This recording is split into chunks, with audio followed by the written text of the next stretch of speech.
আমাদের রূঢ় কথা শুনে জীবনানন্দ দাশ। আমাদের রূঢ় কথা শুনে তুমি সরে যাও আরো দূরে, বুঝি নীল আকাশ।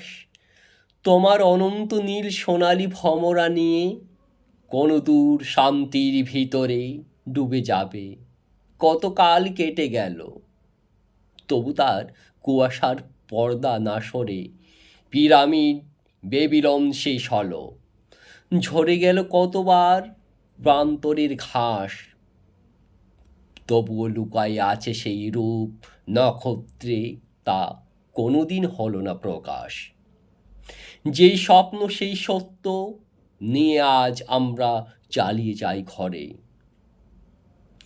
কোনো এক অন্ধকারে হয়তো তা আকাশের যাযাবর মরালের স্বরে নতুন স্পন্দন পায়, নতুন আগ্রহে গন্ধে ভরে ওঠে পৃথিবীর শ্বাস।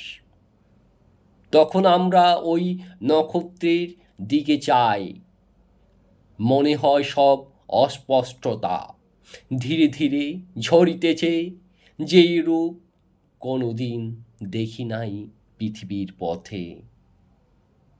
যেই শানি মৃত জননীর মতো চেয়ে থাকে, কয় না কো কথা।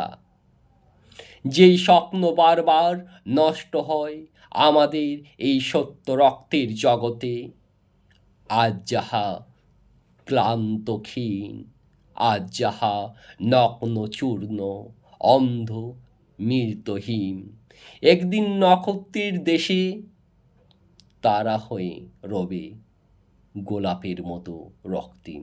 Thank you.